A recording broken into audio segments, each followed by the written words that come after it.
कि कलिना धर्म मित्रेण औद्धर्यम बाधितो धुना। श्याम वर्ण के घोड़े पर बैठ करके पैरों से गौ को मार रहा था। परीक्षित ने कहा कस्तम। कलयुग ने कहा महाराज मेरा समय आ गया, द्वापर का अंत होने वाला है, मैं कलयुग हूं, इतने अधर्मी हूं। महाराज अधर्मी तो हूं, लेकिन हमारे अंदर भी दो विशेषता है। राजा ने कहा विशेषता बताओ। तब कलयुग ने कहा पहली विशेषता है क्या कि कलयुग करो। कलयुग की पहली विशेषता है कि आदमी को मानसिक पाप नहीं लगता। मनसा पूर्ण का तो फल मिल जाता है। जैसे मन में सोच लो भागवत सुनेंगे, अखंड सुनेंगे, आधा फल एडवांस खाता में। लेकिन जैसे सोचो पाप करने के लिए, सोचने में पाप नहीं लगे। जब पाप करोगे, चोरी करोगे तब पाप लगेगा। चोरी करने के लिए आपने सोच लिया ना बहुत दुष्ट लाओ इसका नुकसान करें, पाप नहीं लगे। जब करोगे तब। तो कलयुग ने कहा महाराज हमारी दो विशेषता है। पहली विशेषता है कि कलयुग कर यज्ञ पुण्य प्रतापा और मानस पुण्य भोय नहीं पाता। मानस पुण्य भोय नहीं पाता। मानस पुण्य भोय नहीं पाता।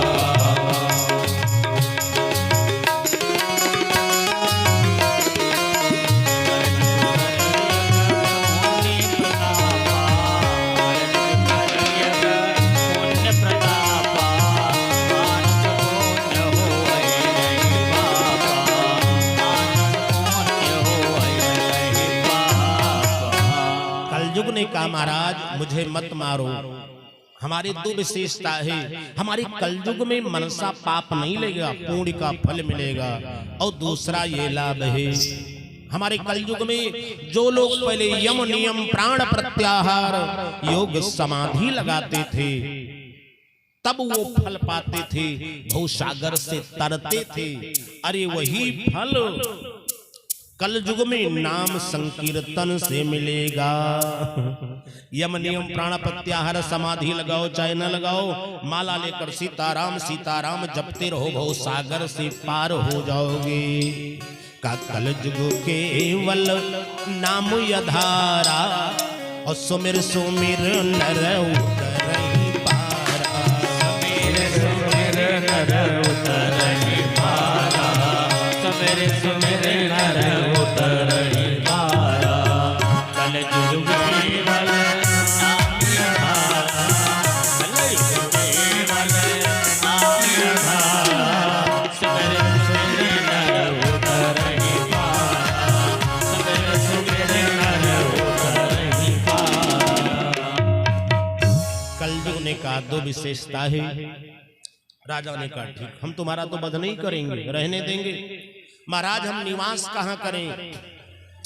राजा ने कहा ये बड़ा दुष्ट है, पापी है, इसके लिए सोच करके कहा 4 स्थान पर तुम्हारा निवास होगा। दूतम पानम स्त्रियः शूनः। तुम्हारा निवास 4 जगह पर होगा। पहला नंबर दूतम, जुआलय में, मदिरालय में, वैश्यालय में, और जहां पर जीवों का वध हो वहां पर तुम्हारा निवास होगा।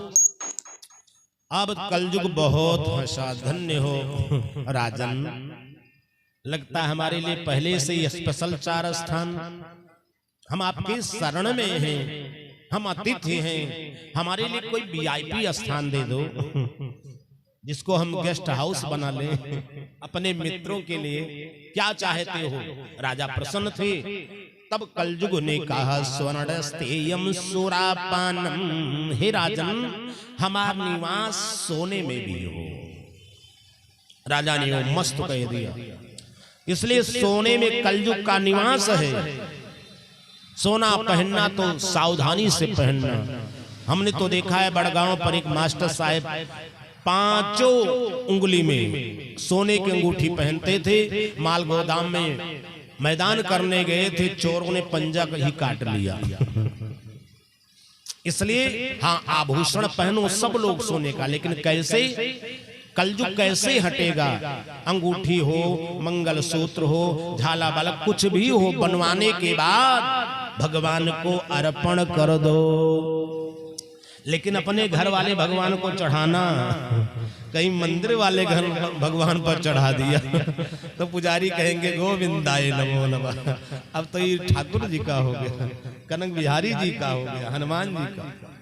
इसलिए अपने घर के मंदिर पर चढ़ा दोगे भगवान को तो वो कलयुग ही न हो जाएगा, उसमें कली का दोष नहीं रहेगा, वो तो दिव्य हो जाएगा। इसलिए कोई भी आभूषण पहनना हो तो भगवान को अर्पण कर देना चाहिए। कुछ भी खाना हो तो भगवान को अर्पण कर, यह वैष्णव के लक्षण है। पहनना हो तो भी तेरा तुझको अर्पण, क्या लागे मेरा, तुम ही निवेदित भोजन करही। सच्चे भक्त का यही लक्षण है। भोजन करना हो तो भोग लगा के, पहनना हो तो वस्त्र भगवान को चढ़ा के, आभूषण पहनना हो तो भी भगवान को अर्पण कर। सस्ता चीज लोग चढ़ा देते हैं, फल फूल मिठाई कपड़ा, लेकिन आभूषण लाते हैं तो नापना शुरू कर देते हैं। देखो भैया शीशा लगाओ कितना अच्छा लगता है। अरे पहले भगवान को अर्पित करो। 5 स्थान दे दिया, सोने में निवास होगा। और वही कलयुग राजा परीक्षित सोने का मुकुट पहने थे, उसी पर बैठ गए। चल दे शिकार करने के लिए, शिकार तो मिला नहीं। आज राजा कलयुग के शिकार बन गए। वो मुकुट भगवान को चढ़ा देते पहले ना, तो ये घटने नहीं। अब प्यास से व्याकुल हो गए। जब व्याकुल हो गए तो पहुंच गए सम्मीक मुनि के आश्रम में। देखा मुनिवर समाधि में बैठे हैं कि लागी समाधि अखंड अपारा, अखंड समाधि लगी है। और महाराज को प्यास लगा है, भूख लगा है। बुभुक्षितम नहीं प्रतिभात किंचित, भूखे व्यक्ति को कुछ सूझता नहीं, केवल क्रोध लगता है।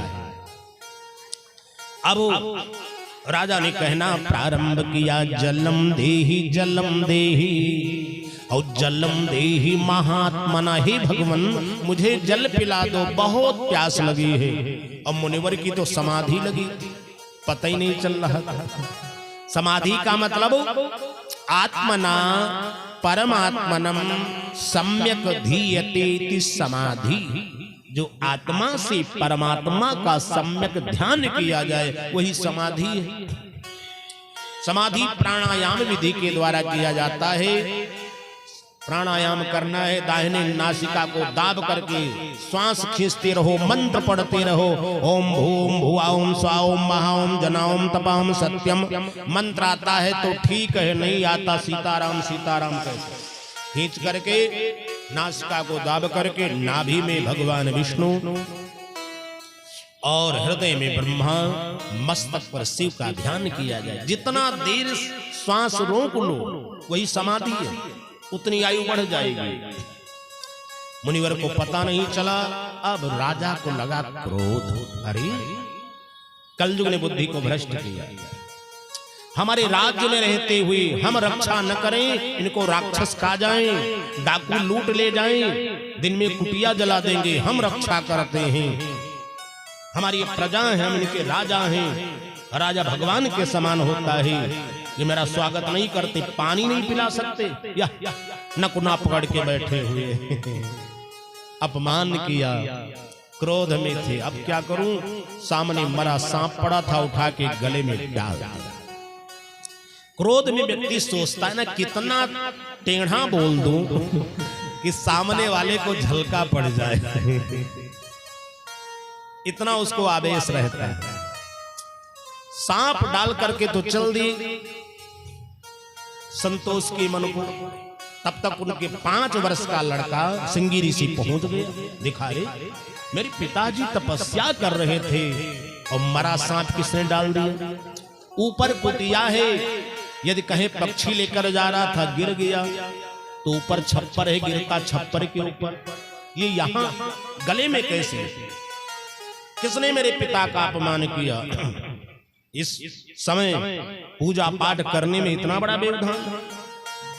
ये हमारे पिताजी ने किसी का क्या बिगाड़ा, किसने मारा सांप डाला, बस देखा पग चिन्ह बना था, कोई आया था, बगल में कमंडल जला था, हाथ कमंडल रखा था, उसमें जल हाथ में उठा लिया और भयंकर श्राप दिया कि इति लंघित मर्यादम तक्षका सप्तमे हनि।